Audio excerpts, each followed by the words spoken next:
hoje aqui o resultado do BNDES do ano fiscal de 2022. Já o fizemos com todos que trabalham aqui no BNDES, todos e todas. Fizemos uma discussão sobre o balanço e sobre a leitura que temos. Nós estamos fazendo com toda a transparência, são todos os dados. Que vocês tiverem interesse de aprofundar, por favor, perguntem. E vamos fazer da seguinte forma: a primeira apresentação, Alexandre, apresentar a diretoria, acho que todos conhecem, né? Alexandre Abreu foi servidor de carreira do Banco do Brasil, 35 anos de banco, foi presidente do banco, muitos anos vice-presidente. Nelson Barbosa foi ministro da Fazenda, ministro do Planejamento, professor universitário da UNB e FGV. A Natália teve uma carreira em vários grandes bancos internacionais e era CEO do Standard Bank, e uma especialidade muito grande na área do mercado de capitais. O José Luiz Gordon, é doutor em economia, foi presidente da Embrapi, empresa brasileira de inovação industrial, que, por sinal, vai muito bem, um projeto que nós criamos lá quando estava no Ministério de Ciência, Tecnologia e Inovação, e foi presidente, também diretor da ABDA, Associação Brasileira de Banco de Desenvolvimento.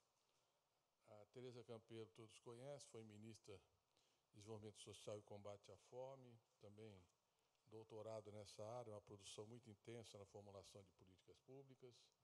Luciana Costa, também CEO do Natixis, um banco francês, segundo maior banco, 2 trilhões de euros, e é o banco número 1 em balanço verde, descarbonização no mundo. Então, ela tem uma experiência muito forte nessa área e nos interessa decisivamente nessa agenda. Depois nós temos ali a Helena, que é da casa e dirige hoje o departamento de RH. Teve uma polêmica grande se era RH ou pessoas, mas teve uma pesquisa e ganhou RH, voltou à minha geração, que sempre era recursos humanos. Então, estamos aqui, a nossa diretora de RH e tecnologia. Então, nós vamos fazer a apresentação. O Alexandre apresenta, depois o Nelson complementa, falando um pouco das nossas propostas para enfrentar esse diagnóstico, e eu concluo e depois abrimos para a imprensa. Bom, boa tarde. Eu vou, então, começar a apresentação. Primeiro, nós vamos colocar aqui alguns dados que resumem os principais números, os principais indicadores do balanço do banco. O primeiro ali que nós temos é o lucro recorrente líquido durante o ano, 12,5 bilhões de reais. Cada um desses itens será detalhadamente explicado nos próximos slides. O ROI do lucro recorrente, 10,6%. O índice de Basileia, 34,6%. A carteira de crédito do BNDES, 480 bilhões, arredondando, né? E com desembolsos durante o ano de 2022 de 97,5 bilhões de reais. E o índice de inadimplência de 0,13%. A partir de agora, nós vamos... Primeira questão, pode passar, por favor? Nós vamos explicar aqui o seguinte: o lucro contábil do BNDES foi 41,7 bilhões. E o lucro recorrente, 12,5 bilhões. Por que essa diferença? O principal fator está aqui, dividendos da Petrobras. O BNDES é acionista, o BNDES é acionista da Petrobras, e nós tivemos um pagamento de dividendo recorde no ano passado, 17,2 bilhões, que nós vemos como um valor muito difícil de se repetir. Tudo aquilo que nós entendemos que não se repetirá de forma recorrente, nós extraímos para chegar no lucro recorrente. Outros fatores importantes. Aqui, nesses outros eventos, nós temos 10 bilhões, dentre eles, a reavaliação das ações da JBS, que era uma empresa que era avaliada pelo patrimônio líquido e passou a ser avaliada pelo valor de mercado. Só isso foram 6 bilhões de resultado, que não mais se repetirá. Essa reavaliação você só faz uma vez. Aqui também tem, nesses 10 bilhões, vendas de ativos que foram feitas durante o ano. A diferença entre o valor contábil e o valor que efetivamente foi vendido, que é superior. Nós tivemos também uma questão extraordinária, que a provisão para devedores duvidosos, que normalmente é uma conta negativa, ela veio positiva, porque nós tivemos aqui um recebimento extraordinário da dívida da Oi, no valor de 4 bilhões de reais, que também foi um fator bastante extraordinário. E outros pagamentos de dividendos que também nós tivemos durante o ano. Retirando esses efeitos aqui e ficando apenas o efeito mais normal, receita de juros, menos custo de captação, menos despesas, nós temos aqui o resultado recorrente de 2022. Pode passar, por favor. Bom, aqui a gente começa a fazer uma análise e mostrar números um pouco mais históricos do BNDES, e não só uma comparação com o ano passado. Nós puxamos aqui uma comparação desde 2002 dos ativos do BNDES. E conforme vocês podem perceber, nós tínhamos aqui um ativo até meados de 2007 por volta de 480 bilhões. Esse ativo sobe durante a crise, ele chega a isso aqui são valores corrigidos, tá, pelo IPCA, para comparar, fazer a comparação correta, ele sobe a 1 bilhão e 400 bilhões, e de 2014 para cá, o banco vem decrescendo numa taxa média de 9% ao ano. Esses ativos eles são divididos aqui entre a carteira de crédito, que é essa parte maior, né? Também a tesouraria, o valor em caixa, as participações societárias, que a gente pode observar também nesse azul mais claro, valores decrescentes ao longo do tempo, e outros ativos. O importante é que esse ativo, hoje, ele é aproximadamente a metade, em termos reais, do que ele era em 2014, e um valor equivalente ao que era em meados de 2008. O banco BNDES hoje tem o mesmo tamanho do que ele era em meados de 2008. Com um agravante. Próximo slide, por favor.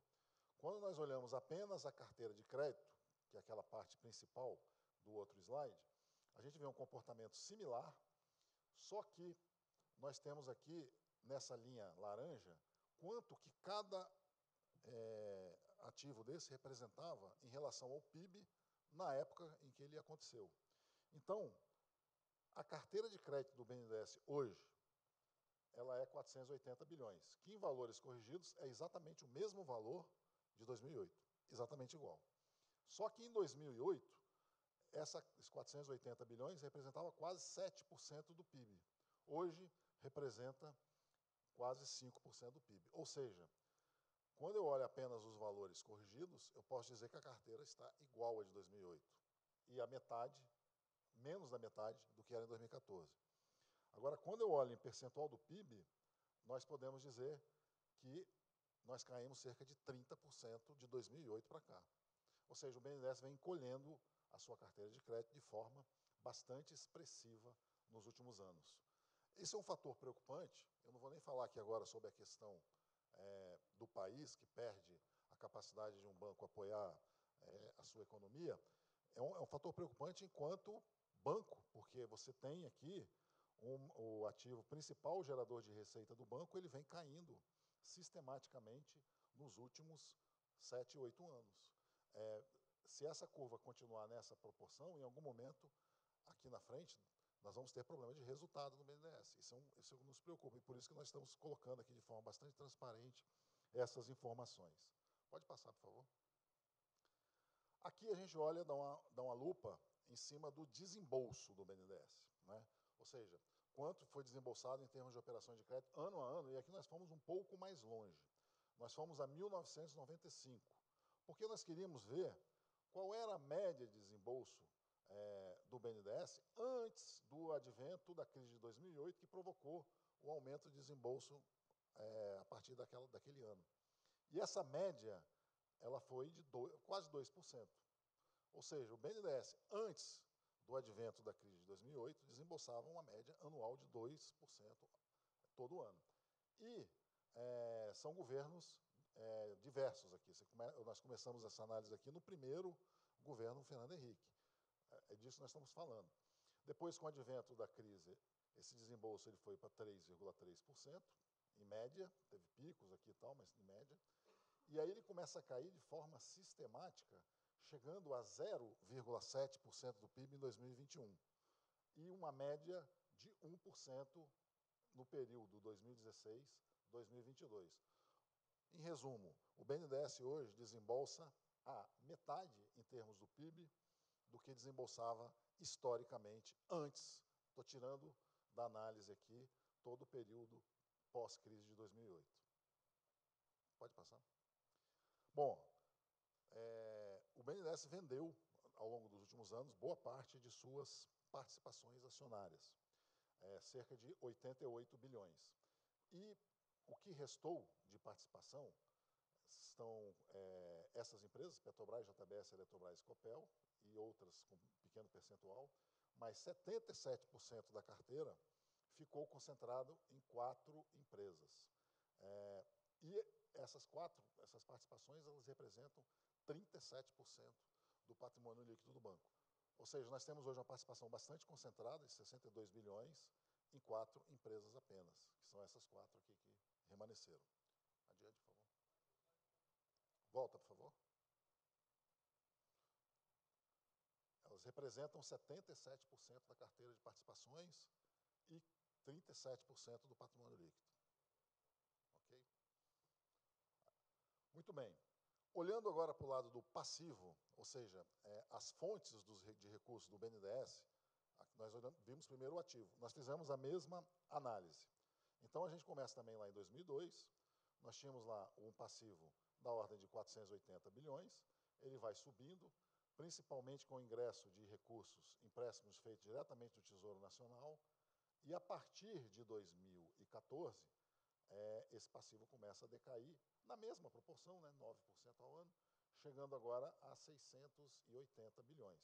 Aqui nós dividimos em o que é o FAT, que é um recurso histórico do BNDES, que tem um aumento normal, ano a ano, o empréstimo do governo federal, que sobe sucessivamente, e resta praticamente nada, resta apenas 48 bilhões de tudo que já foi colocado aqui dentro. O PIS/PASEP, que era uma fonte importante também, seca a partir de 2019, e captações externas, que já chegou a épocas aqui a representar 100 bilhões de reais nas nossas fontes, hoje, no ano que se findou, são apenas 27 bilhões. E o remanescente aqui é o patrimônio líquido e algumas outras fontes. Pode passar, por favor. O mais importante dessa questão das fontes a gente botou aqui uma exposição mais clara do que é a relação com o Tesouro Nacional. Então, aqueles empréstimos que foram concedidos ao BNDES depois de 2008, eles somaram 441 bilhões em valores nominais. E o BNDES devolveu, a partir de 2015, 689 bilhões. Então, 441 foram captados do governo e o BNDES devolveu 689 bilhões. E, pode passar, por favor. Importante dizer que, se nós somarmos essa devolução que foi feita ao Tesouro Nacional, mais o que foi pago de dividendos, mais o que foi pago de tributos e mais o que foi devolvido ao FAT, nós temos que o BNDES passou ao Tesouro Nacional, de 2015 a 2022, 873 bilhões em valores não corrigidos. Se corrigirmos esse valor pelo IPCA, o BNDES passou ao Tesouro Nacional mais de 1 trilhão de reais em apenas 8 anos. Evidentemente, aqui nós temos aqui uma projeção para esse ano, onde ainda está previsto um pagamento de cerca de 91 bilhões, considerando o que resta ainda de pagamento ao Tesouro, que é uma pequena parte, mais o que está previsto de dividendos, etc. Então, o que nós vemos aqui ao longo do tempo é uma devolução para o Tesouro muito maior do que aquilo que o BNDES repõe para a sociedade. Aqui nós botamos nesse gráfico quanto que o BNDES desembolsou. E embaixo está quanto que o BNDES recolheu ao Tesouro. Então, você tem, 2015, você ainda desembolsou 135, conta 46. A partir daí, cada ano, 2016, por exemplo, 141,88, 2017, 80,78 e assim sucessivamente. O ano passado, nós desembolsamos 97 bilhões e devolvemos ao Tesouro, de diversas formas, 135 bilhões. Então, ao longo dos últimos 7 anos, o BNDES vem repassando boa parte de suas fontes de recursos para o Tesouro Nacional. Com isso, vem diminuindo o seu ativo, conforme eu já mencionei anteriormente. Adiante, por favor. Bom, aqui é o índice de inadimplência do BNDES, 0,13%, é o índice do último ano. Ele, historicamente, ele tem um valor muito baixo, né? A análise de crédito no BNDES é muito boa, a gente tem uma parte também da operação repassada via bancos, então a inadimplência não tem sido um problema para o BNDES. Pode passar, por favor?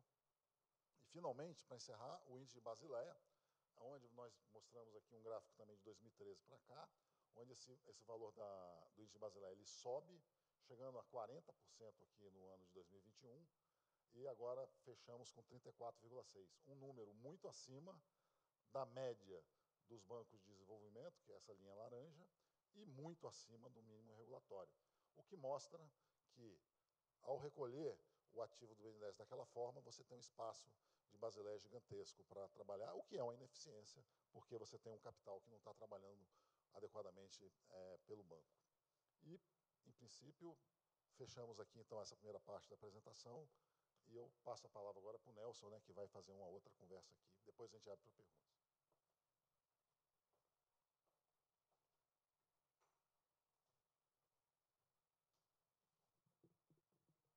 Bom, boa tarde a todos. Estão ouvindo bem? Pode passar, por favor. Ah, eu que passo, é?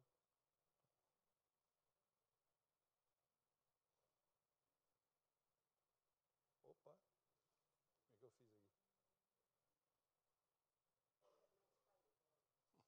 É o que o Alexandre falou que não podia acontecer com ele, que ele fica nervoso, fizeram com você. Eu posso só falar também, vamos lá, para não gastar o tempo de vocês demais. Eu tinha apenas 3 slides que eu acho que creio que vai ser distribuído para toda a imprensa depois. Primeira coisa é falar um pouco da proposta do BNDES do futuro. Tá? Essa é a nova administração, o novo governo. Nós estamos trabalhando com a programação que foi feita ainda no ano passado, mas também revisando essa programação e preparando a programação para 2024 em diante, como acontece normalmente no planejamento fiscal orçamentário do Brasil. E nós identificamos preliminarmente 7 eixos para o banco atuar, tentando organizar, que seriam essas novas diretrizes, esclarecendo que isso é parte de um processo que está acontecendo no governo como um todo.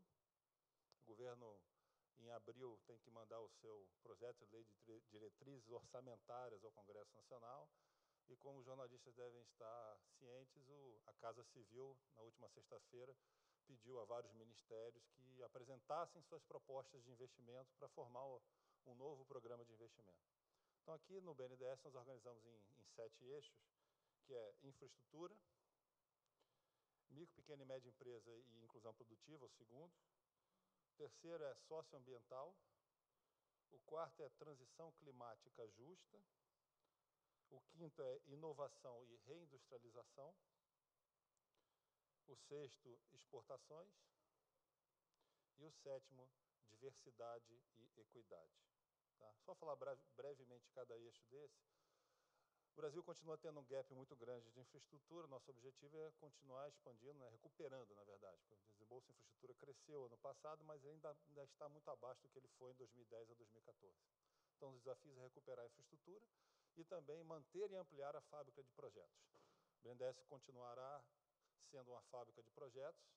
Agora, nós esperamos mais integrada às demais políticas do governo federal, para que esses projetos desenvolvidos pelo BNDES façam parte de políticas nacionais. Na parte de inclusão produtiva, é uma demanda do presidente Lula, que ele deixou explícito durante a campanha, é um papel importante do BNDES, que já vem acontecendo, a gente quer ampliar mais, dar mais acesso ao crédito via capital de giro, usando os fundos garantidores que já existem. Na parte socioambiental, todos têm acompanhado as intenções de aumentar recursos do Fundo da Amazônia, que é um instrumento importante para ser utilizado nesse governo. E na transição climática justa tem uma oportunidade muito grande para o BNDES de emitir títulos internacionais, chamados Green Bonds, que podem financiar projetos de infraestrutura, projetos de urbanização, reurbanização, cidades inteligentes, fazendo o que em finanças a gente chama de reciclar balanço.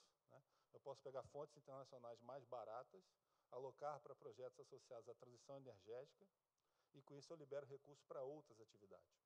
E também está acontecendo uma oferta maior de recursos internacionais para o BNDES, que nós esperamos que se concretizem em acordos nos próximos meses. Na parte de inovação, o vice-presidente Alckmin, ministro da Indústria e Comércio, nos pediu apoio para o desenvolvimento de uma nova política de diversificação produtiva, com várias ações, concretamente uma ação de eletrificação da frota urbana de transporte público e transporte de cargas. O Brasil pode produzir mais caminhões elétricos e ônibus elétricos, e isso pode gerar emprego, gerar inovação, gerar investimento. Também estamos trabalhando em diversificar as linhas de inovação, como o diretor Gordon já recentemente apresentou na sua entrevista, se não me engano, ao Estão Paulo. Na parte de exportação, o vice-presidente Alckmin, ministro da Indústria e Comércio, também pediu nossas sugestões e apoio para uma recuperação e aperfeiçoamento do Sistema Brasileiro de Apoio às Exportações, que inclui uma discussão sobre o papel e o volume de recursos do FGE, Fundo Garantidor de Exportações, o papel da BGF, que é a agência que administra, e um aperfeiçoamento da legislação para eliminar incertezas jurídicas que, no passado, acabaram resultando numa redução muito grande desse financiamento. E na parte da diversidade e equidade, o presidente Aloysio já tem colocado em todas as suas falas, essa administração está mostrando pelo exemplo, né? Nós temos uma diretoria bem diversa, estamos tentando transmitir isso também para conselho de administração, representação do BNDES Conselho de Empresas, relação com os servidores, política de estágios, para promover cada vez mais esse objetivo. Passando para propostas que o BNDES tem feito, já várias delas já saíram na imprensa. Como o Alexandre colocou, hoje a gente é um banco de 680 bilhões de reais, desembolsando cerca de 1% do PIB. Um dos objetivos que nós temos para essa administração, até o final do mandato, é chegar a um desembolso de 2% do PIB, que daria a preço de hoje cerca de 200 bilhões de reais. Voltou agora. Então, esse era o slide dos objetivos. Tá? Pode passar. Por que 2% do PIB? Porque, do ponto de vista de regras prudenciais, com base no capital do BNDES, nos índices de liquidez do BNDES, este banco tem capacidade de emprestar até 2% do PIB, mantendo um nível de capital adequado, similar ao que outros bancos de desenvolvimento têm no mundo, uma Basileia de cerca de 20%, mantendo a sua liquidez em critérios altamente conservadores, que atendem aos requisitos do Banco Central. E, do ponto de vista histórico, 2% do PIB nada mais é do que o tamanho do BNDES pré aquela fase de empréstimos do Tesouro. Era o tamanho do BNDES ali até 2007. A demanda para crédito. Então, o nosso desafio é levantar funding, levantar novas formas de captação. Para isso, nós estamos trabalhando em várias frentes. Uma delas, como eu falei, é retomar fontes de captação internacional, direcionadas à transição energética, desenvolvimento verde.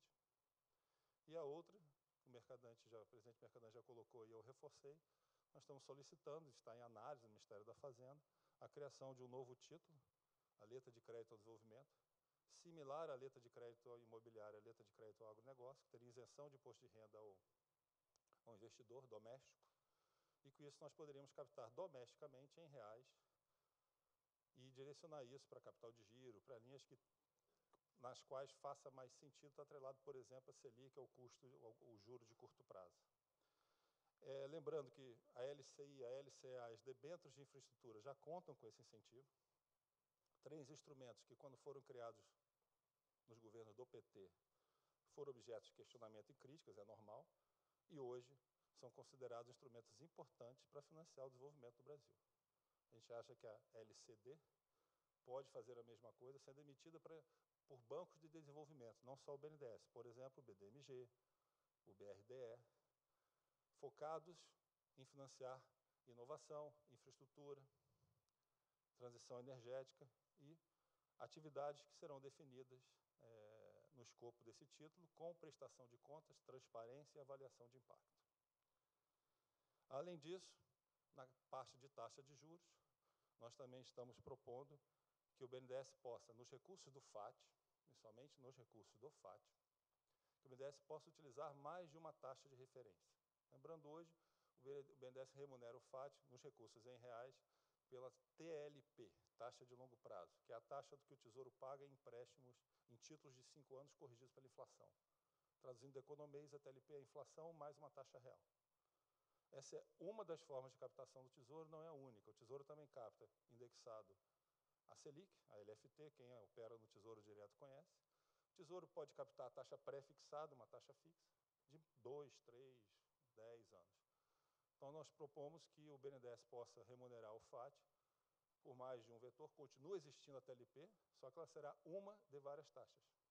E aí o Conselho Monetário Nacional poderá dizer do estoque do FAT, poderá alocar por indexador. Essa parte pode ser remunerada pela Selic, essa parte pode ser remunerada pela taxa de 5 anos, essa pela taxa de 3 anos, com transparência submetida ao Congresso Nacional. E dentro dessa proposta de taxa de juros também está incluída uma proposta de aplicar algum redutor que o BNDES, ou autorizado pelo Conselho Monetário Nacional, possa, para setores específicos ou públicos específicos, aplicar um redutor a essas taxas do Tesouro. Um redutor que teria um teto, não poderia ultrapassar um determinado percentual e não poderia ultrapassar um determinado valor global do FAT. Para dar um exemplo concreto, você poderia dizer que para as regiões afetadas pelos deslizamentos agora no litoral norte de São Paulo, um valor de tantos milhões de reais para a reconstrução, ficaria autorizado a repassar 80% da Selic. Para a inovação, você poderia autorizar projetos de digitalização apresentados em 2023 e 2024, você autorizaria a aplicação de 70% da taxa de 5 anos, e assim em diante. Qual seria esse redutor? Para que atividades? É uma coisa a ser decidida pelo Ministério da Fazenda, no âmbito das discussões orçamentárias, submetida ao Congresso Nacional e executada pelo BNDES. O que nós estamos propondo é a recuperação desse instrumento. E, por último, esse slide é para mostrar que Banco de Desenvolvimento, instituições como o BNDES, têm tratamento diferenciado no mundo. O que nós estamos pedindo não é jabuticaba, o que nós estamos pedindo é normal no resto do mundo, incluindo países desenvolvidos. Então, a gente fez aqui uma pequena tabela, que é de um texto aqui do BNDES, tá? Fica à disposição para a imprensa, é um texto para discussão, se eu não me engano, que compara o BNDES com outros bancos. Então, rapidamente, listamos aqui, o principal deles é o KfW, tem bancos que não pagam dividendo, nem o dividendo obrigatório. O KfW, por exemplo, não paga dividendo nenhum. Tem outros bancos que não podem pagar ou não, mas não são obrigados a pagar os 25%. O BNDES paga 25%.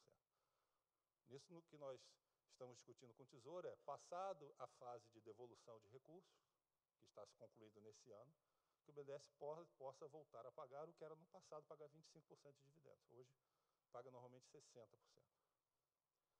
Recolhimento de impostos. Tem bancos que são isentos de impostos. O que nós estamos pedindo é emitir um título isento de imposto. Não é isenção de imposto, não é o BNDES não vai pagar. O BNDES vai continuar pagando imposto de renda, CSLL, todos os seus impostos. Mas é emitir um título isento de imposto. Tem bancos que não pagam imposto nenhum. A maioria dos bancos tem garantia estatal para os seus títulos. O que quer dizer? Um título de um banco de desenvolvimento tem a mesma garantia de um título do Tesouro. Nós não estamos pedindo isso. Estamos pedindo o mesmo tratamento que um título do Banco do Brasil e da Caixa tem. E recursos para as fiscais, o BNDES já tem, e vários outros bancos também têm. O que é isso, traduzido do economês? Você tem uma receita vinculada, né? No caso do Brasil, é 28% da arrecadação de PIS/PASEP vai para o FAT para ser aplicado pelo BNDES. Então, se é para colocar em perspectiva que tratamento diferenciado para bancos 100% públicos focados no desenvolvimento é o normal no resto do mundo, em países emergentes e em países desenvolvidos. E esse é um debate que a gente espera ter com a sociedade brasileira no Congresso Nacional também. Obrigado. Bom, nós vamos disponibilizar todos esses dados para vocês. Eu só quero reforçar algumas passagens. Estão ouvindo bem aí? Estão, né? Podia aumentar um pouquinho o som aqui? Pode aumentar um pouquinho isso. Obrigado. A primeira questão que queria ressaltar é o seguinte. O BNDES transferiu, em 8 anos, mais de R$ 1 trilhão ao Tesouro Nacional. E transferiu a mais, se nós corrigirmos o valor, porque sem corrigir são 878 bilhões. Corrigindo é mais de R$ 1 trilhão. E transferiu a mais, se não corrigir 227 bilhões, corrigindo 254 bilhões de reais. Então, nós transferimos a mais do que os subsídios que o BNDES recebeu, 254 bilhões de reais. R$ 1 trilhão é o valor total de transferência ao Tesouro. O que isso significa? 5 vezes o lucro líquido, 20 vezes o lucro recorrente. Daquilo que nós transferimos a mais. Não é esse o papel de um banco de desenvolvimento. Não é financiar o Tesouro, nessa proporção, nessa escala e nessa velocidade. Inclusive porque algumas antecipações, todas elas, ocorreram antes que as aplicações do banco deixem o retorno esperado. Então, esses mecanismos que aí estão precisam ser revisitados e revistos. Quais mecanismos? Pagamento de dividendos. Nós estamos mostrando, a maioria dos bancos, os principais bancos de desenvolvimento do mundo, não recolhem dividendos aos seus estados nacionais. Nós não recolhíamos, depois fomos para 25%, agora são 60% do nosso resultado.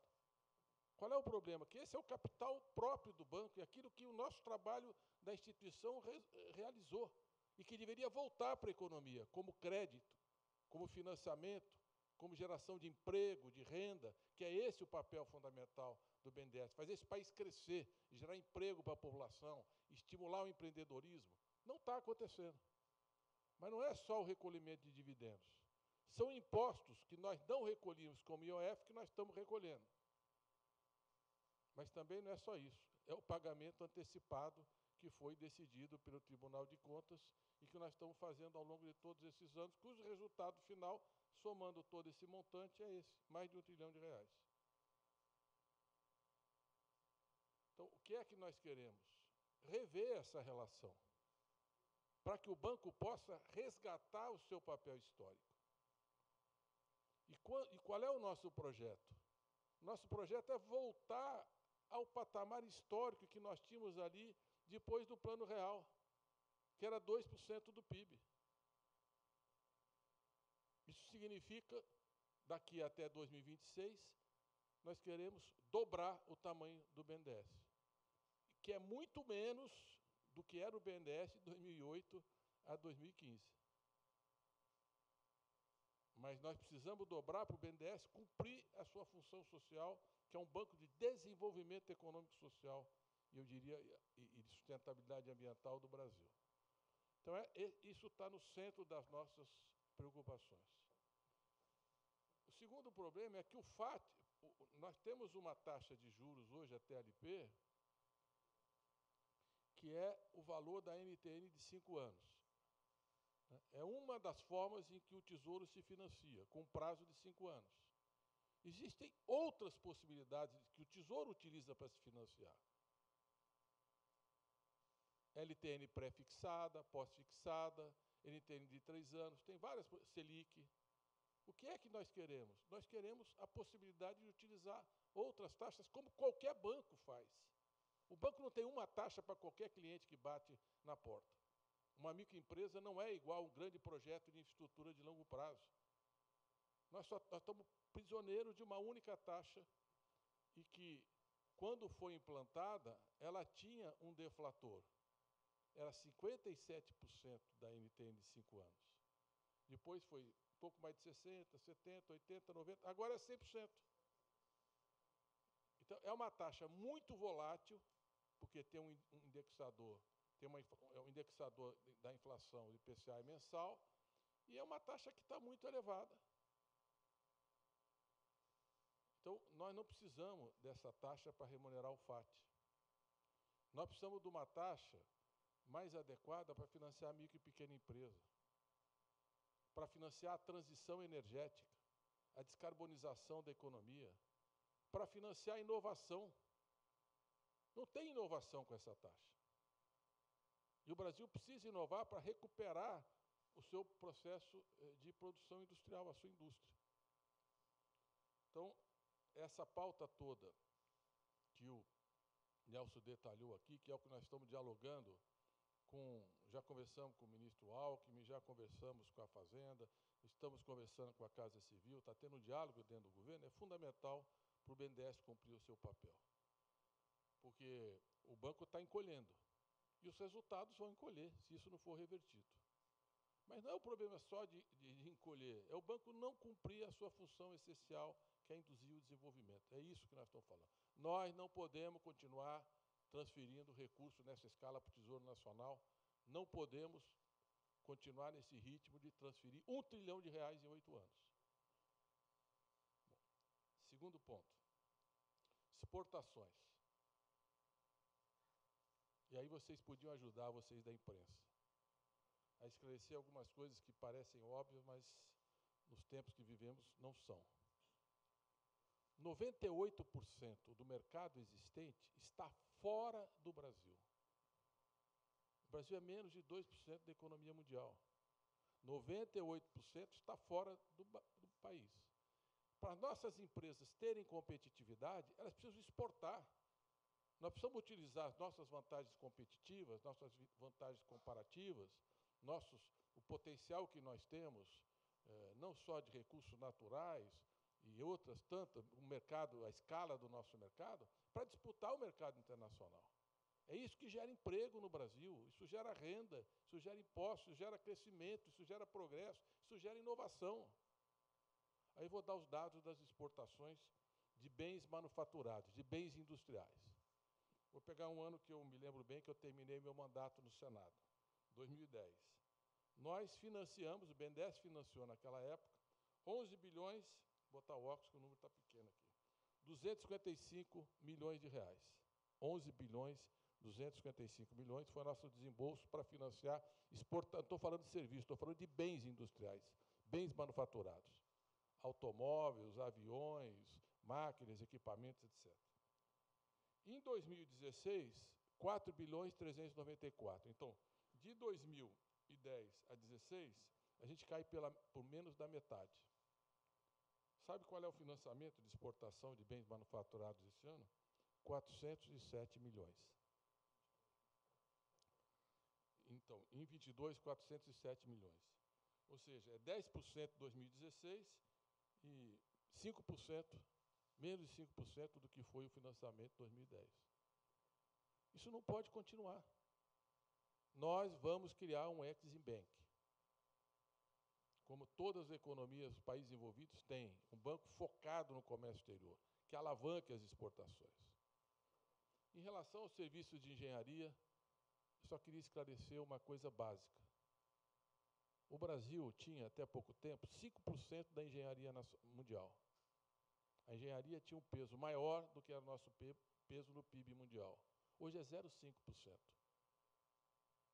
Então, por favor, registre. Não há pedido de exportação de serviços de engenharia no BNDES hoje. Não há. Não tem empresas oferecendo serviço de exportação, vencendo licitações ou tentando participar de outros mercados. Não há. Nós temos um grave problema nesse setor. Então, nós queremos recuperar a exportação de bens manufaturados, que é o que nós podemos fazer, e produtos que são fundamentais para alavancar a nossa indústria. Conclusão. Não são só as exportações que nós estamos financiando. Vamos pegar o peso da indústria na carteira do BNDES. Nós financiávamos, em 2010, 180 bilhões de reais para a indústria. Em 2016, 44 bilhões. Esse ano, 19 bilhões. Então, daqueles 97 bilhões que nós financiamos em 2022, para a indústria, 19 bilhões. Então, o BNDES é um grande instrumento para reindustrializar esse país, para financiar o investimento industrial, a modernização, o aumento de produtividade, as exportações. E, para isso, eu repito, ele não pode continuar transferindo recursos para o Tesouro na escala e na velocidade que ele vem fazer. E, por isso, essa nossa pauta... e todo o esforço que nós estamos desenvolvendo para construir esse BNDES do futuro. Um BNDES que seja verde, porque a questão da transição energética ambiental e do enfrentamento da crise climática é uma questão decisiva para o planeta e está no centro das nossas preocupações. A Luciana tem uma frase que eu gosto muito. Vou utilizar aqui a sua autoria, com a sua licença, citando a fonte. O Brasil era tido como o país do futuro, mas não haverá futuro sem o Brasil, que é o peso que nós temos nessa agenda ambiental. E o Brasil, voltando para essa agenda da sustentabilidade, o que é que nós temos como perspectiva? A abertura de novas fontes de financiamento internacional. Então, nós estamos com o Fundo Amazônia administrado aqui pelo BNDES, 5 bilhões e 200 milhões de reais, não é isso? 5 bilhões e 200 milhões de reais. 2 bilhões e 100 foram as aplicações bem feitas do BNDES, que alavancaram as doações que nós recebemos até então. Então, o Fundo Amazônia é um exemplo, né, uma coisa que estava paralisada e que agora está retomando, ampliando escala, com mais possibilidade de doações. E é uma coisa muito importante para o planeta e muito importante para o BNDES. Mas nós temos uma carteira muito forte de eólica, de energia solar. Nós temos um desafio gigantesco, que é a transição da mobilidade elétrica. Vou dar um dado para vocês, para ver por que nós precisamos de um outro BNDES. O Brasil é o segundo país em que as pessoas mais andam de ônibus no planeta. Só perde para a Índia. 52% dos ônibus que circulam na América Latina foram produzidos no Brasil. E boa parte deles com a indústria financiada, produzidos com financiamento do BNDES para essas respectivas indústrias. Há, no entanto, uma mudança de padrão, que é a emissão, as emissões de óleo diesel, de gás carbônico, a passagem para o ônibus elétrico. Os chineses estão entrando, financiando, já entraram no México, já entraram no Chile, estão tentando entrar no Brasil, trazendo um ônibus pronto. Nós temos chance de, até o final do ano, estar produzindo 1.000 ônibus elétricos no Brasil. Nós estamos desenhando um modelo de financiamento para acelerar esse processo, na ponta, nas prefeituras, e em relação ao financiamento e essa mudança de paradigma. E ônibus gera muita mão de obra, diferente de automóvel. É muito trabalho manufaturado. Bom, isso gera emprego, isso gera mudança na qualidade do ar, mas tem que gerar valor agregado no Brasil, tem que gerar salário, tem que gerar imposto, tem que gerar indústria no Brasil. Por isso nós precisamos de um BNDES forte. Isso significa uma economia verde. Nós somos um dos países que tem a melhor matriz energética limpa. E nós precisamos produzir produtos para exportação a partir dessa matriz, como hidrogênio verde. Então, nós temos uma carteira aqui de hidrogênio verde, chegando todo dia, a Luciana nem dorme, que só pensa nisso, que é a pauta dela. Os alemães financiam o hidrogênio verde com taxa de juros zero. Zero. Nós vamos entrar nesse mercado? E nós temos uma matriz energética mais competitiva que qualquer outro país. Nós temos sol e vento que nenhum outro país tem para produzir escala, para produzir com energia limpa. E por isso tem mais de 80% da nossa matriz energética limpa. Hoje mesmo nós estamos estudando o etanol de segunda geração. Potencial gigantesco para o Brasil entrar, fortalecer, aumentar a produtividade e eficiência da produção de etanol, que é um combustível sustentável. Você gera $200 por tonelada que você exporta com etanol de segunda geração. O BNDES vai entrar nessa agenda? Ou nós vamos continuar transferindo recursos para o Tesouro na escala que nós estamos transferindo? Estou pegando alguns exemplos muito concretos que nós estamos vivendo aqui no dia a dia, no atendimento que a gente faz. Os servidores aqui estão debruçados e buscando resolver. Então, nós precisamos de um BNDES verde sustentável, um BNDES digital. Nossos canais digitais aumentaram muito a distribuição de produtos e melhoraram muito o acesso. Foram 42 bilhões de reais para micro e pequena empresa. Não é isso, Porteiro? 42 bilhões de reais que nós financiamos de micro e pequena empresa com os parceiros de crédito indireto e direto. Vocês viram essa semana, nós desenvolvemos uma tecnologia, quero parabenizar a equipe que trabalhou nisso, que a gente utiliza as imagens de satélite para avaliar as empresas do agro, verificar o desmatamento. Nós cancelamos 60 pedidos. E é inquestionável, porque tem imagem do satélite, o que era, o que é, qual é o nível de desmatamento, está fora da carteira do BNDES. Então, nós precisamos continuar digitalizando, não só o banco, como a economia, como a indústria. A tecnologia digital, nós precisamos entrar na indústria de microprocessadores. Ah, mas você está falando em subsídio? Não, quem está falando em subsídio é a Europa e Estados Unidos, sou eu. O governo Biden colocou 40 bilhões para a indústria de microprocessamentos, 1 trilhão e 200 bilhões em 10 anos para a infraestrutura, 140 bilhões de reais para software combustível de aviação, que é uma coisa que nós podemos fazer. Nós temos uma tecnologia muito avançada em biocombustível para entrar em tecnologia de aviação. Só que nós não temos capacidade de competir nessas condições. Vou dar o exemplo da bateria de lítio, que está ligado à mobilidade elétrica. A Volkswagen está saindo da Europa, indo para os Estados Unidos, por causa de incentivo fiscal. A União Europeia decidiu essa semana passada que não vai mais assistir isso, que vai subsidiar a indústria para poder disputar um setor de ponta, que é exatamente o carro, a indústria automotiva elétrica. E vai subsidiar o investimento para competir com os Estados Unidos. Nós vamos ficar assistindo o desmonte da indústria? Ou nós vamos ter um banco capaz de reagir, de financiar e de induzir a industrialização? Como fizemos com a agricultura. O BNDES distribui 19% do crédito do Plano Safra. Máquinas, equipamentos, modernização da agricultura, e queremos continuar fazendo isso.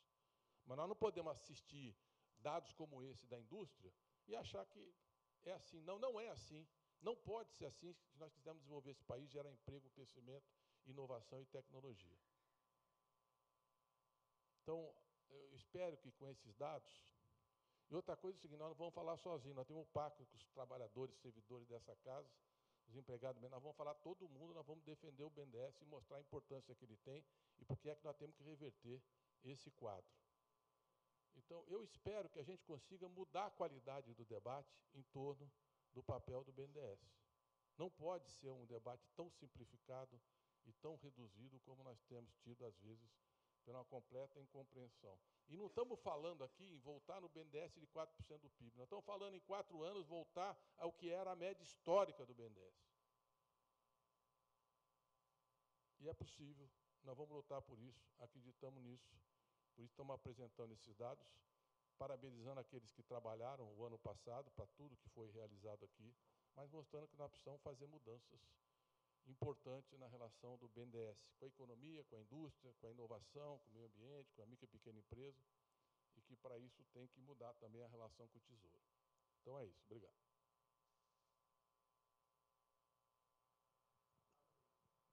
Oi. Boa noite a todos. Eu sou o Vinícius Neder, do Jornal Estado de São Paulo. Eu queria fazer uma pergunta, voltando à explanação do Nelson sobre as propostas de mudança nas taxas de juros do banco. Pelo seguinte, pela explanação dele, pelo que a gente já sabe, já leu das sinalizações de vocês, a ideia é, com essa cesta de taxas, a gente atingir, como o próprio presidente Mercadante já falou, um juro mais ou menos próximo ali do custo médio do juro da dívida pública. E reservar essa questão dos redutores aí para situações específicas de alta externalidade, que mereçam prioridade. Aí eu queria colocar 2 questões sobre isso. Primeiro, hoje o custo médio da taxa de juros da dívida pública está alguma coisa entre 10% e 11%, um pouquinho abaixo só da TLP, que somada hoje vai dar quase aí uns 12%, né, se a gente pegar a IPCA de 12 meses,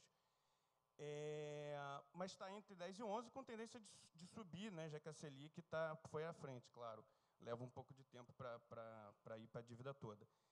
Aí a pergunta é, nesse quadro, por que fazer as alterações que reduzam a volatilidade da TLP ou da cesta de juros e aproximar do juro médio da dívida, por que isso já seria suficiente para aumentar a demanda das empresas pelo crédito do banco a ponto de dobrar o tamanho, né, os desembolsos, tendo em vista que, pelo menos por enquanto, continuaria ainda relativamente alto, né, o juro.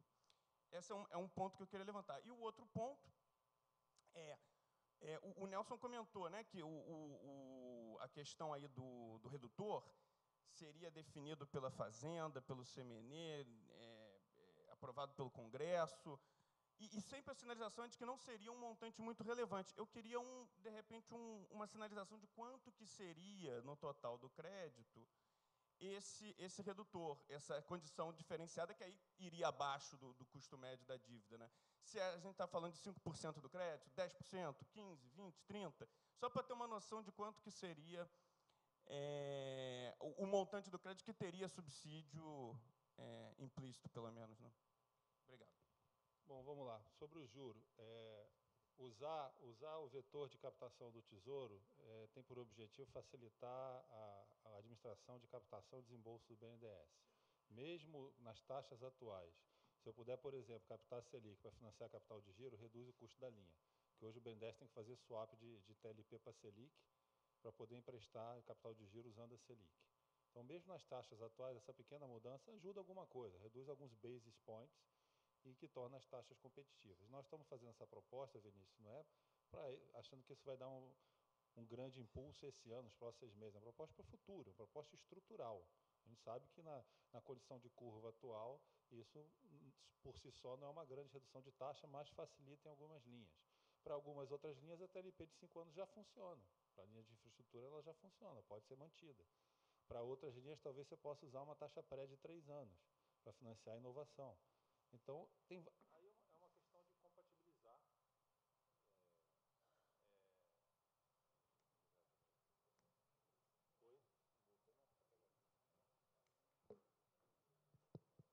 Acho que agora vai. Tá. Então, nós não estamos contando com essa mudança de taxa para dar um impulso para ir para 1%, para ir de 1% para 2%, dar um adicional de 1 ponto do PIB. Por isso que eu coloquei que a gente, na verdade, vai precisar captar mais. Captar lá fora, captar aqui dentro, e o crescimento vegetativo do FAT. A gente espera que a economia brasileira vai retomar o crescimento mais rápido, e o FAT tem um crescimento que está atrelado à arrecadação do PIS/PASEP. Então, tem um crescimento vegetativo. Com isso, a gente acha que é possível chegar aos 2%, mas vai ser um desafio. O presidente colocou aqui, não vai ser fácil chegar a 2%, porque destruir é sempre mais rápido do que construir. Né? Então, vai levar um tempo para a gente chegar até 2%. Sobre o tamanho do redutor, nós estamos em negociação. Tem várias ideias que estão sendo discutidas com a Fazenda. Nesse momento, eu não posso adiantar, porque nós estamos esperando a opinião do acionista majoritário. Tá? A ideia é você pode ter um percentual máximo que você pode aplicar a taxa, submetido a um valor global, por exemplo. Agora, qual é esse percentual e qual é esse redutor, é uma questão que entra no planejamento fiscal da União como um todo. Porque isso, como você colocou, é um subsídio implícito que acaba aumentando a taxa de juros implícita. Isso vai ser feito com transparência. Mas esse é exatamente o ponto que nós estamos discutindo com o Ministério da Fazenda e não está fechado. Se, eu espero que tenhamos sucesso nessa iniciativa, quando estiver fechado, aí nós explicamos. Tá?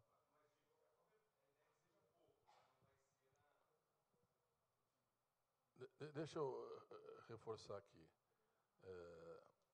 Primeiro, nós precisamos diversificar as fontes de financiamento. Nós estamos falando aqui do FAT. Mas, por exemplo, tive uma ótima reunião com o presidente do BID, o William, essa semana passada. Acho que foi sexta-feira.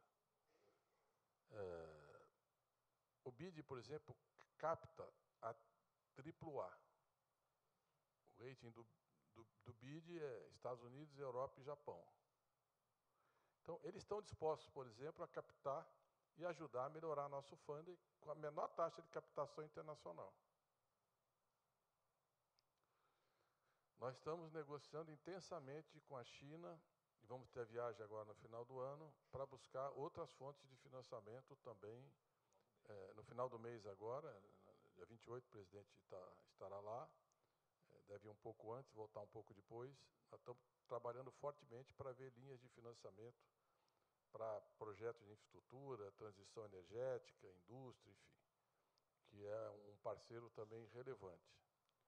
Nós estamos tendo hoje a reunião com o ministro, essa semana, com o ministro da Fazenda e do Meio Ambiente da Alemanha, lá em Minas Gerais, numa reunião que nós já preparamos com o primeiro-ministro, Olaf Scholz, tivemos reunião também com o presidente da Alemanha. Então, hoje, muitas portas se abriram para o Brasil, o que vai ajudar o BNDES, como executor dessas parcerias, de muitas dessas parcerias, a melhorar a nossa capacidade de captação e financiamento. Ou seja, não podemos ficar dependentes do Tesouro. Nós temos que buscar outras alternativas. Por isso, também, instrumentos de mercado, como a letra a LCD, a letra de crédito de desenvolvimento. Então, e com isso tudo, nós vamos reduzir e abrir alternativa. Em relação a quanto vai e qual eventualmente seria o redutor, ficaria a cargo do Conselho Monetário Nacional, onde está o Banco Central administrando toda a política monetária, liquidez, enfim, a regulação, a potência da política monetária, a fazenda e o planejamento. Então, nós não estamos solicitando que o BNDES tenha plena autonomia para definir, não. Nós estaríamos vinculados às decisões do Conselho Monetário Nacional do quanto e como e aonde seriam aplicados esses recursos. Agora, é indispensável que isso aconteça. Eu dou um exemplo, por exemplo, o BNDES finalmente entrou na FEBRABAN depois de 55 anos. Então, nós temos tido excelentes conversas. Exemplo concreto, aquela tragédia ambiental ali no litoral norte de São Paulo que está acontecendo em outras regiões do país. Além do esforço de recuperar a infraestrutura, que é um problema do poder público, as empresas sofrem muito nessa situação. Micro, pequenas empresas, médias empresas se inviabilizam, perdem o estoque, perdem estruturas, etc. Você precisa de uma pronta resposta. Pergunta, a taxa de juros para uma situação como essa de uma catástrofe ambiental vai ser a mesma que eu vou aplicar para um projeto de longo prazo em infraestrutura ou ela pode ter flexibilidade?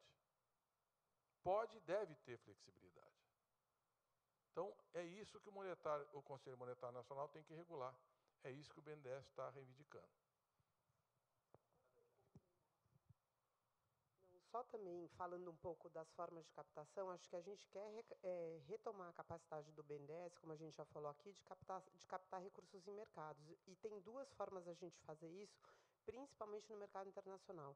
A gente hoje tem 4,5 bi de dólar em negociação com os organismos multilaterais, então a gente está falando disso, de dívida bancária, que hoje, swapado para o custo em real, ele dá uma taxa abaixo de Selic. E a gente também tem discutido com eles captações direto em reais, usando a nota de crédito deles, que é melhor para repassar esse custo para a gente. Então, tem essa discussão. Além disso, do ponto de vista de captação internacional, o BNDES tem hoje o Sustainability Bond Framework, que foi aprovado em 2021. A gente tem um ESG rating de A1 pela Moody's, que coloca a gente junto com os 2% mais bem posicionados dos bancos de desenvolvimento, e 68% do portfólio do banco já é verde social, o que significa que o grande desafio das empresas que estão captando lá fora é não ter recursos para repassar, do ponto de vista verde ou social, para fazer uma captação de green ou social bond, e esse não é um problema do BNDES. A gente também tem discutido e tem monitorado janelas de mercado para fazer captação nesse sentido.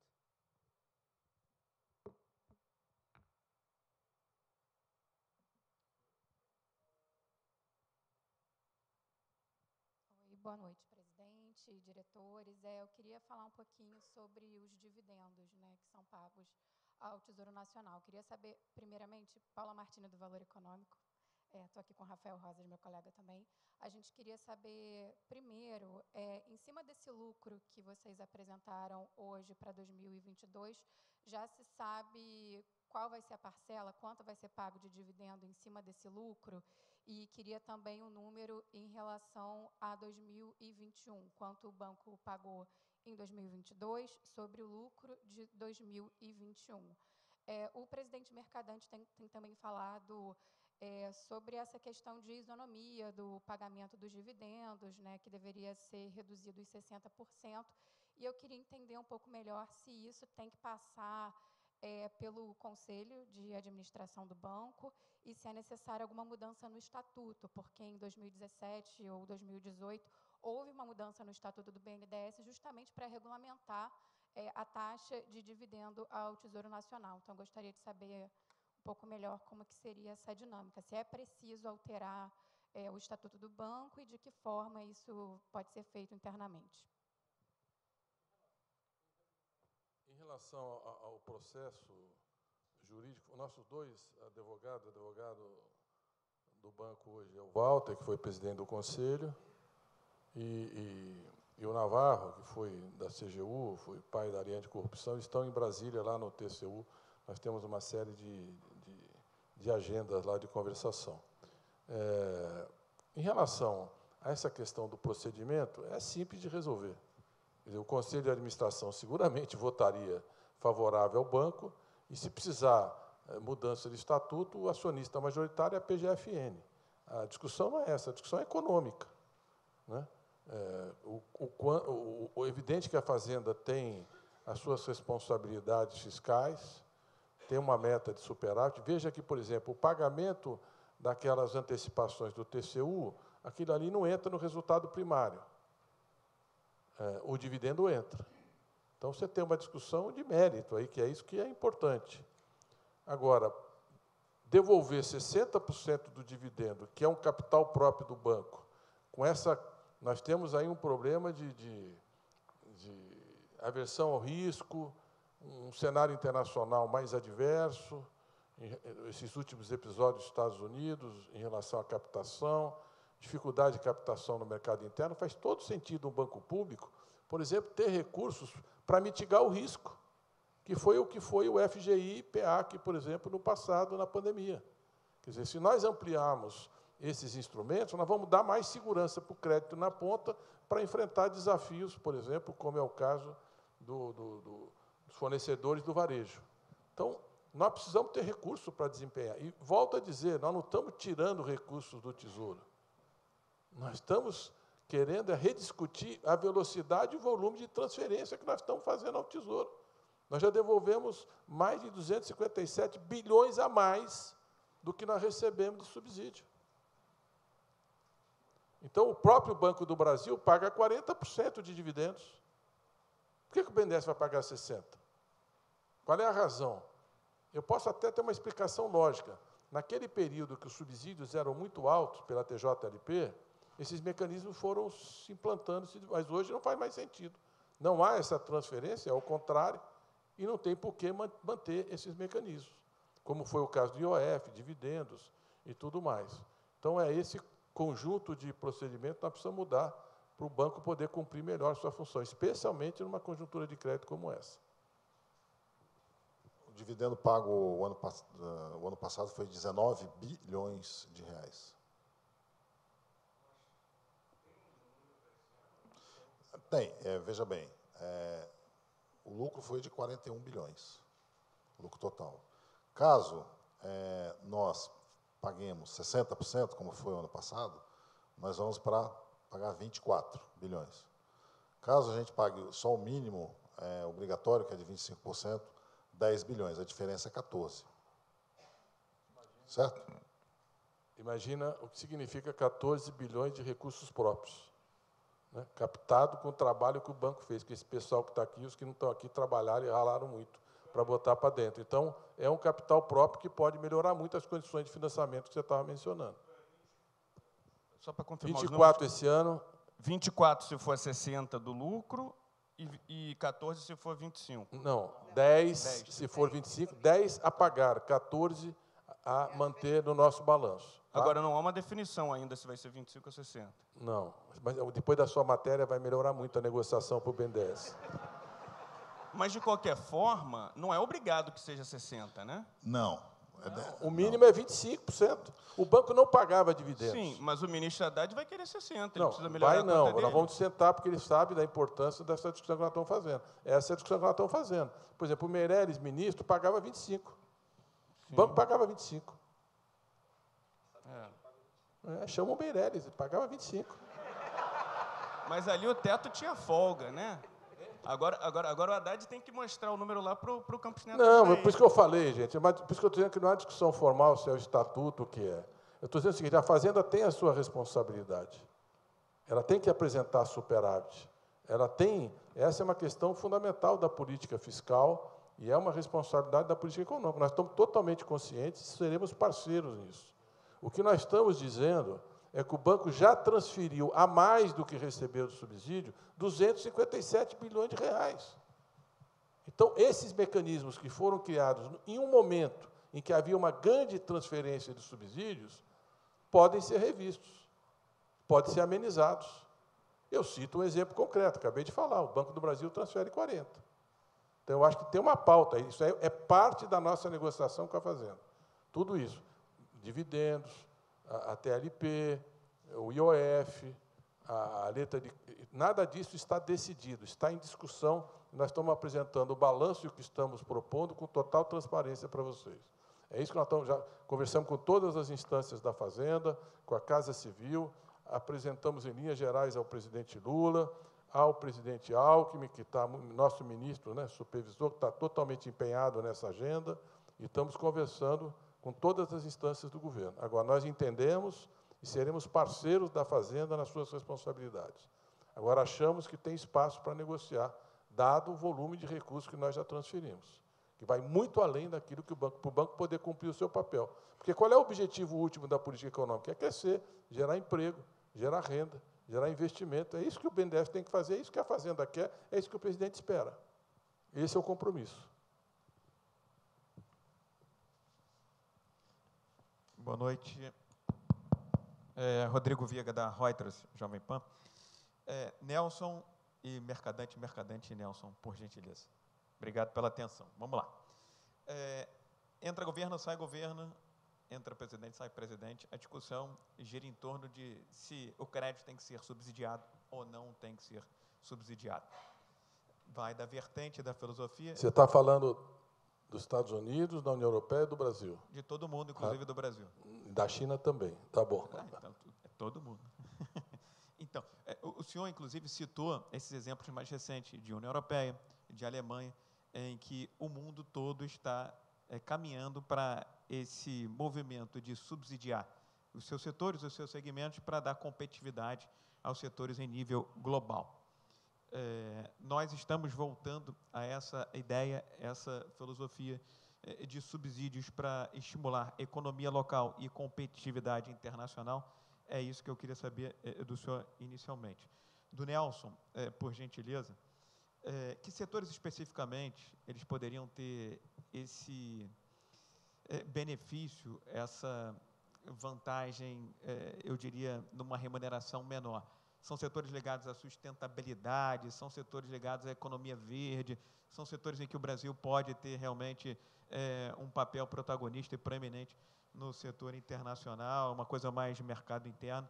E, por último, presidente Mercadante, Nelson, e o Alexandre também se sentia à vontade, com relação às conversas que vêm sendo feitas a respeito de lojas americanas. A gente está insistindo nesse assunto porque a questão do crédito está cada vez mais escasso, ainda veio a questão da crise do banco lá do Vale do Silício nos Estados Unidos, o crédito pode ficar ainda um pouco mais exíguo. Na prática, o que vai ser feito para ajudar esses pequenos fornecedores, essas empresas que empregam milhares de pessoas que estão aí aguardando talvez até uma boia para serem socorridos? Obrigado. Bom, para mim, você perguntou sobre setores, né? Isso vai ser decidido, nós estamos hoje focados no instrumento, né? Obviamente, nós temos alguns setores em mente, mas essa é uma discussão que cabe ao Ministério da Fazenda encaminhar junto com o Ministério do Desenvolvimento, Indústria e Comércio e submeter ao Congresso Nacional. O que eu posso te responder é que, hoje em dia, vários países têm adotado alguma forma de subsídio. Aí, subsídio para a dívida pública, tanto faz se ele é taxa de juros implícita, se ele é um subsídio no juros, se ele é uma desoneração, ou se ele é uma transferência de renda, né? Do impacto na dívida, R$1 de desoneração, R$1 de diferente carry, de float de juro, ou R$1 de transferência, na dívida dá no mesmo. Então, acho que a gente tem que analisar isso como um todo. Os setores têm sido setores atrelados à inovação. O mundo está adotando muitos incentivos a semicondutores. Depois da crise do Covid, ficou claro o risco de concentrar a produção de semicondutores numa região do mundo. Então, a gente está vendo essa corrida da Europa e dos Estados Unidos. O Brasil tem um pouco isso, mas ainda em escala menor. A questão de transição energética, que envolve geração de energia por fontes renováveis, mas não só isso, envolve também desenvolver redes inteligentes de administração da grade de distribuição, envolve reurbanização, como eu coloquei, transporte urbano, transporte de carga em veículos elétricos. Tá? Envolve alguma forma de subsídio para inclusão financeira, que aí eu aponto que, durante o Covid, o governo anterior aportou 70 bilhões em 2 fundos garantidores, 50 bilhões no FGO do Banco do Brasil, 20 bilhões no FGI do BNDES, e aquilo funcionou para amenizar a crise. Não foi só o Brasil que fez isso. Então, acho que essa discussão de subsídios, cada um tem uma função, momentos diferentes requerem estratégias diferentes. Em vez de demonizar o instrumento, a gente deve analisar qual é o melhor uso desse instrumento. Por setores, eu não sei, Gordo, se você quer colocar alguma coisa. Tá, tá bom, obrigado. Mas, assim, nós temos que voltar a esclarecer um tema que nós estamos tentando reforçar aqui. O que está acontecendo no Brasil não é que o Tesouro está subsidiando as linhas de crédito. É o BNDES que está subsidiando o Tesouro. E R$1 trilhão em 8 anos. Se tivesse uma relação de equilíbrio com o Tesouro, já ajuda muito. Uma relação de equilíbrio já nos ajudaria decisivamente. E nós transferimos a mais 257 bilhões de reais daquilo que nós recebemos como subsídio historicamente, ali depois da crise de 2008. Agora, isso depende muito da conjuntura. Por exemplo, na pandemia, foi fundamental criar aqui no banco o FGI e PEAC. Foram 20 bilhões de reais que alavancaram 94 bilhões de crédito. Por quê?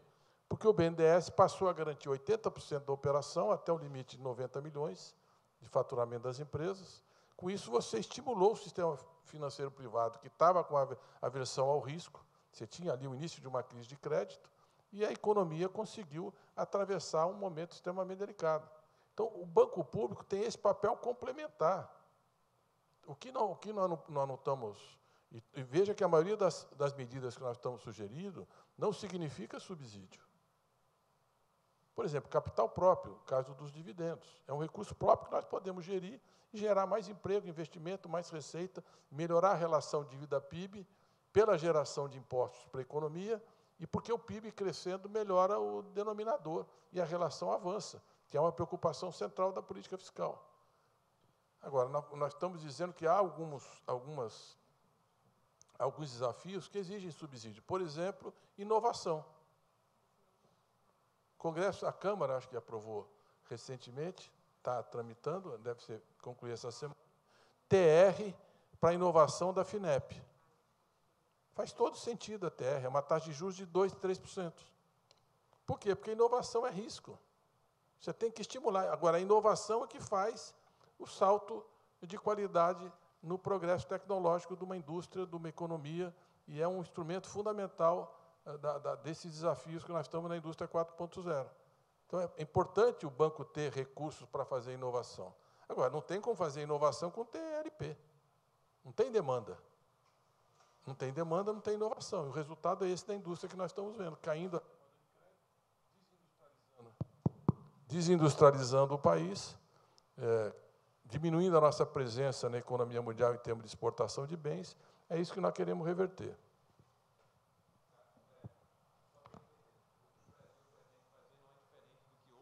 Estão fazendo em termos de subsidiar os seus setores e segmentos, até para proteger as suas economias e gerar também retorno. Não, é importante a gente falar isso, porque é o seguinte, que até um determinado momento da história, você podia falar, não, mas os Estados Unidos têm uma relação Estado-mercado que não passa assim. Eles descobriram que eles não têm como competir com a China se não mudar essa relação.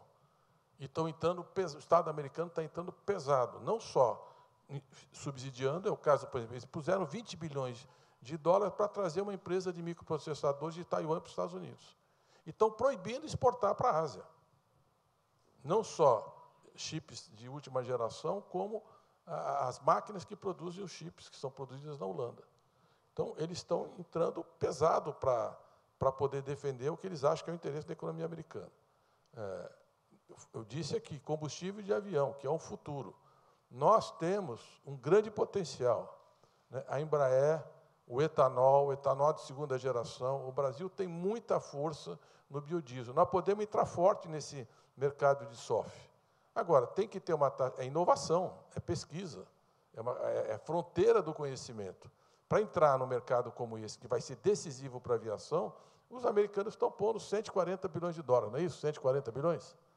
140 bilhões de dólares de recurso do orçamento público do Estado americano.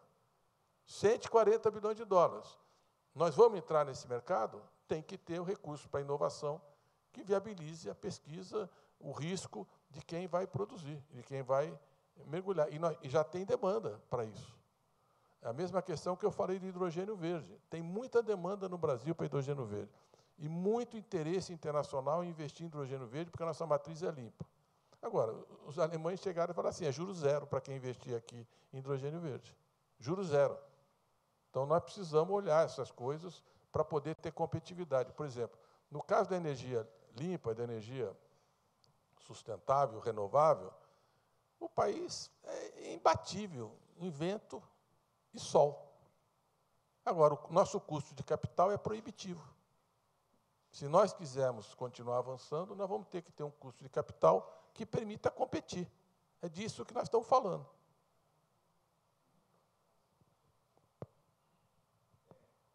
Pode ter algum segmento beneficiado com juros zero? Essa é a questão da Americanas, por favor. Em relação, estou falando de dividendos, estou falando, por exemplo, inovação, a taxa de juros hoje no Brasil é 2%, 3%. Né? Vamos ficar naquilo que está na mesa.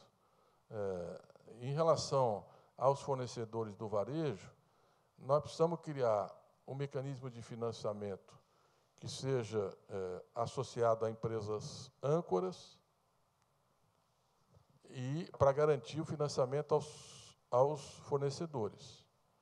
E nós temos tecnologia para isso e podemos ajudar muito o varejo. Eu fiz uma excelente reunião com o Instituto do IDV, com a direção do IDV, nós criamos uma mesa de negociação para ajudá-los nessa travessia. E, junto com isso, o outro mecanismo fundamental é fundo garantidor.